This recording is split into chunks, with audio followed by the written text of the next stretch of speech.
هل المرض من الله أو من الشيطان؟ عندما أحصى داود شعب إسرائيل خيره الله بين 3 ضربات، فاختار داود المرض اللي هو الوباء، وقال أنه من الأرحم الوقوع بين يدي الله. ولكنني أقرأ الآن في سفر أيوب في الإصحاح 2 يقال أن المشتكي هو الذي ضرب أيوب بالجرب بسماح من الله. فسؤالي، المرض من الله أو من الشيطان؟ اللي بيقوم بإجراء المرض الشيطان، لكن لازم بسماح من الله، واحنا شفناه في سفر أيوب. يعني ربنا لما بيسمح بنسبة معينة، ده بالنسبة وبيكون لمصلحة الإنسان. يعني المرض اللي جه لأيوب علشان يخلصه من البر الذاتي اللي هو فيه، لأن البر الذاتي هيخليه يهلك. وأيوب ما كانش غلطان، لكن كان عنده بر ذاتي، كان بيشوف نفسه إن كامل، والكمال الإنساني ما يدخلش السماء. زي واحد في 6 ابتدائي جاب في الرياضة 100%، ده يبقى جاب الفول مارك، وبعدين بقى الأول، لكن هات له مسألة رياضية ثانوية عامة مش هيعرف يجاوبها. تقول ازاي؟ طب ده طلع الأول وجاب الدرجات النهائية في المستوى بتاعه. مستوى أيوب في الأرض هو رجل بار ومستقيم، لكن ما ينفعش للسماء، لأن بالنسبة للسماء، السماء ليست طاهرة أمام الله، وإلى ملائكته ينسب حماقة. فكان بالبر الذاتي أيوب بيقدم ذبايح، الذبيحة دي رمز للمسيح، بعدد أولاده، لكن ما كانش بيقدم ذبيحة عن نفسه، لأنه عارف إنه هو مش محتاج لذبيحة، يعني مش محتاج للمسيح يدخل به السماء. والمسيح يسوع قال لا يستطيع أحد أن يأتي إلى الآب إلا بي. فدي كانت غلطة أيوب. وحتى لما كان بيقدم لأولاده يقول لعل، مع أن شايف أولاده حلوين، بس بيقول لعل بنية قد أخطأوا وجدفوا في قلوبهم ضد الله، وأنا ما عرفش اللي في القلب، فأعمل زيادة احتياط، أقدم ذبايح بعدد أولادي. طب وانت ما بتغلطش يا أيوب؟ ما قدمش عن نفسه ذبيحة، وفضلت الخبطات تنزل الخبطات لغاية ما جه أليه ابن برخائيل البوزي وقال لأيوب، قال له يا أيوب، الغلطة بتاعتك إنك أنت ما بحثتش عن الفادي اللي يموت بدالك، اللي يجد الفادي يمشي ويغني بين الناس ويقول قد أخطأت وعوجت المستقيم ولم أجازى، فدى نفسي من العبور إلى الحفرة فترى حياتي النور. ومن هنا أيوب قال خلاص أنا أعرف إن وليي حي والآخر على الأرض يقوم، اللي هو الفادي. وقال أرقد وأتمرغ في التراب، وقال لربنا سمعت عنك سماع الأذن والآن رأتك عيني. فأنت لما بتيجي تقول لي مين اللي بيجيب المرض؟ الشيطان، بس بسماح من الله. وفي آية تانية تأكد الكلام ده، أو آيتين. الآية الأولى بولس الرسول يقول أعطيت شوكة في الجسد جاء ملاك الشيطان ليلطمني. يبقى المرض اللي جه لبولس جه من ملاك الشيطان، اللي هو الشيطان الملاك الساقط يعني، ليلطمني.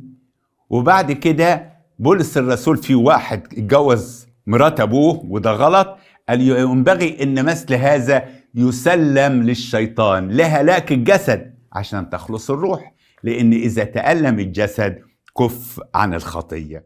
واحد بيقول عندي سؤال، هل صحيح الإصحاح الأول اللي إصحاح 11 من سفر التكوين هو أسطورة؟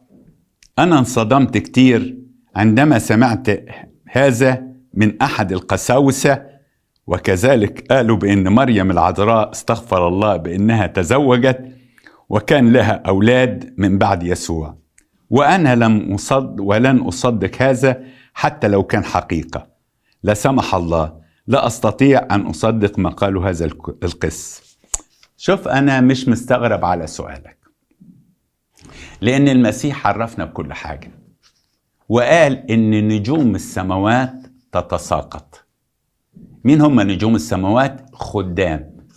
وقال إن لأجل الإثم تكثر محبة الكثيرين، وقال إن الشيطان سوف يضل ولو أمكن المختارين.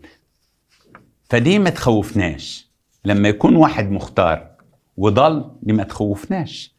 والدليل على ذلك المسيح يسوع لما اختار ال 12 حط وسطهم يهوذا، وهو عارف إن يهوذا هيسلمه وهيبيعه. تفتكروا حط في وسطهم ليه؟ لأن لو كانوا ال 12 اللي اختارهم ولا واحد فيهم ضاع، كنا نقول طب ازاي لا يأخذ هذه الرتبة إلا المدعو من الله وهو ضل. لكن إذا كان في ال 12 طلع واحد، فعد في كل 12 هيطلع واحد إيه؟ ما هواش مؤمن حقيقي في الخدام. لكن بالنسبة أنت بتقول إن بيقول سفر التكوين من 1 ل 11 أسطورة عشان الطوفان وعشان قصة الجنة. طب ليه المسيح يسوع بيستشهد بقصة أسطورية ويقول إن آخر الأيام هتبقى زي أيام نوح وزي أيام لوط؟ ليه ربنا بيقول إن من البدء خلقهما ذكرا وأنثى؟ ليه بيستشهد ويوضح الكلام ده كله؟ طبعا الكتاب المقدس السماء والأرض تزولان، لكن حرف واحد من الناموس اللي هو من التكوين لغاية التثنية لا يزول، ده اسمه الناموس. بينما يطلق الناموس على العهد القديم كله من التكوين لملاخي، لكن أنا بقول لك الناموس ال5 أسفار اللي بتقول لي فيهم 11 إصحاح عبارة عن أسطورة. يا ترى لو سألت هذا القس وقلت له إذا كانت أسطورة، إزاي المسيح بيستشهد بهذه الأسطورة؟ وإزاي الكتاب المقدس بيستشهد منها وبيتكلم عن حاجات منها؟ دي نمرة 1. نمرة 2 بيقول إن العذراء اتجوزت وخلفت أولاد. طب ماشي، لما المسيح كان عند الصليب قال لي ليوحنا الحبيب هوذا أمك، ما عندها أولاد، ولا عرفت تربي الابن البكر وولادها التانيين ما عرفتش تربيهم، طلعوا مش كويسين، فقال له يوحنا خدها. لو كان ليها أولاد ما كانش قال له هوذا أمك، وما كانش قال لها هوذا ابنك. وليه الكتاب المقدس لما يقول هل عذراء، العذراء بالألف واللام، فإذا اتجوزت وخلفت ما أصبحتش عذراء، يبقى فقدت عذراويتها.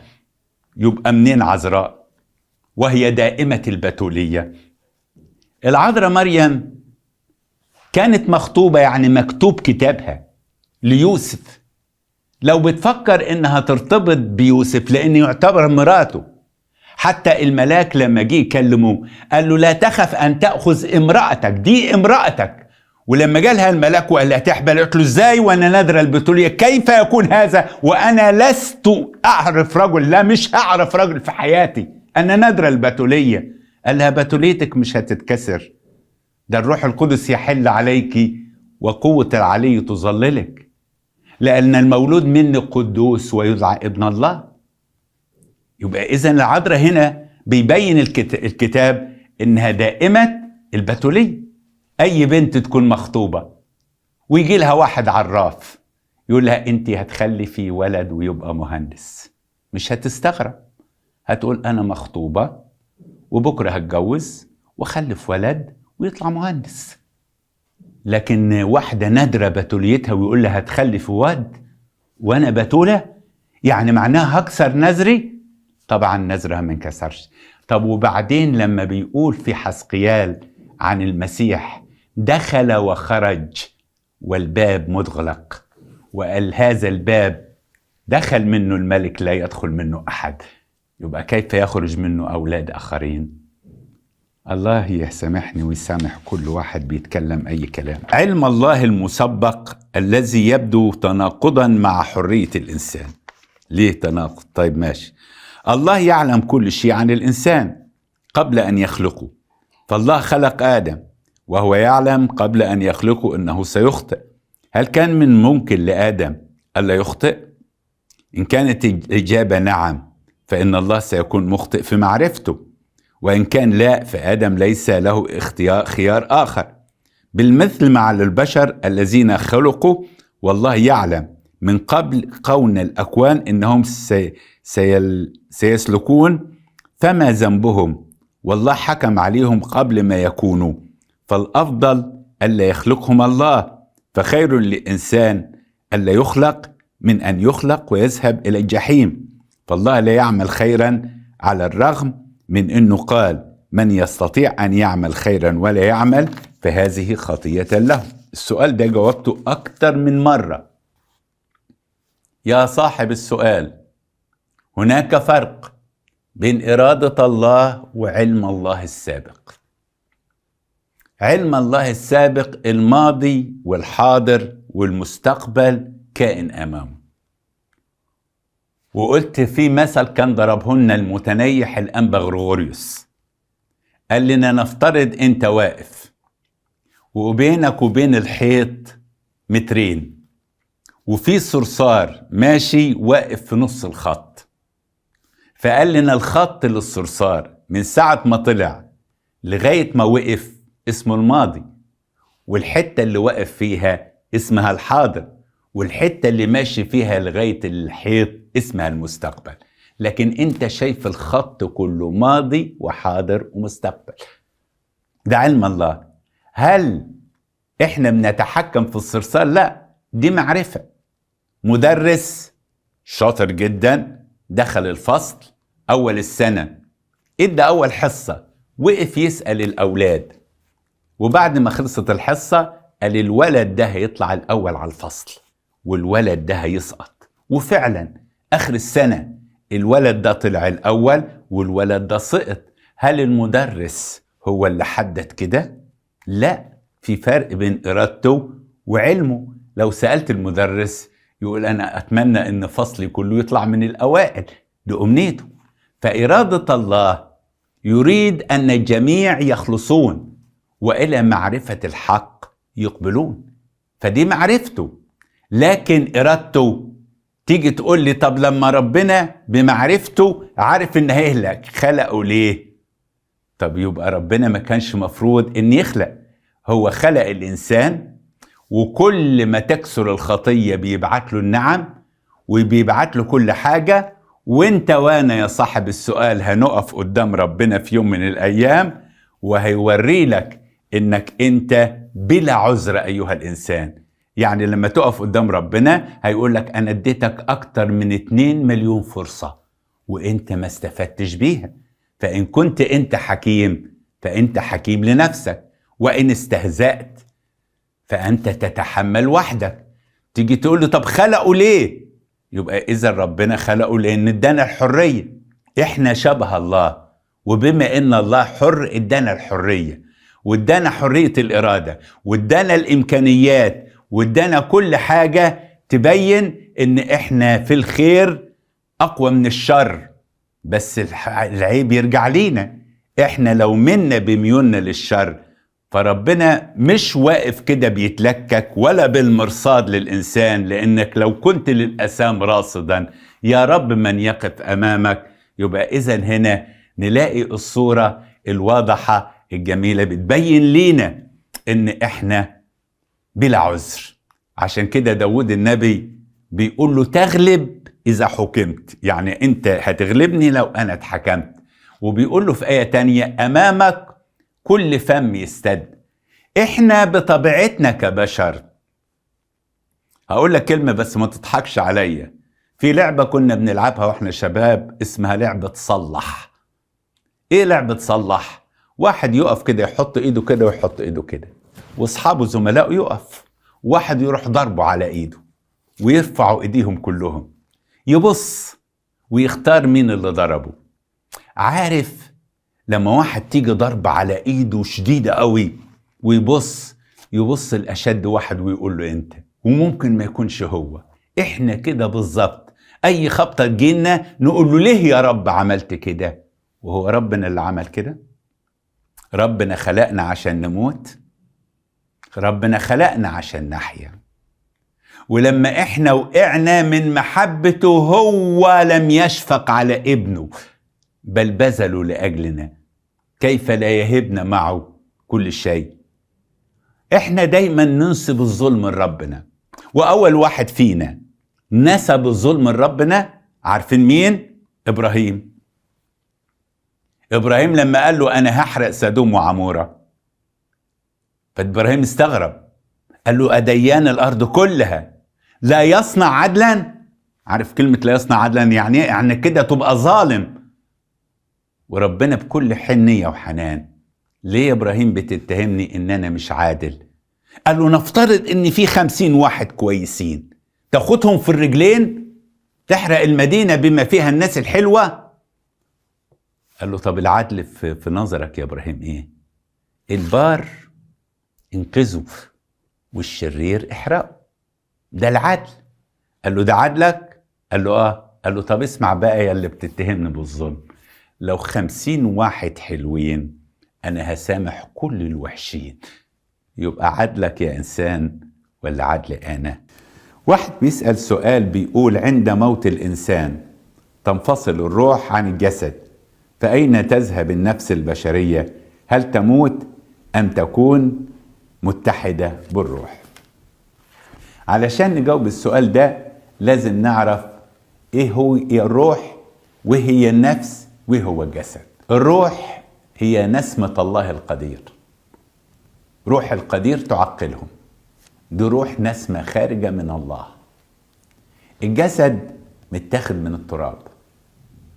النسمة اللي خارجة من الله نورانية، والجسد مادة مظلمة، وما ينفعش ان المادة تتحد مع الضلمة تتحد مع النور مباشرة، لان اي شركة للضلمة مع النور.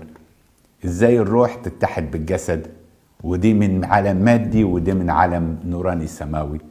ففي الانسان خلق الله كائن متوسط يتعامل مع النور ويتعامل مع الضلمة.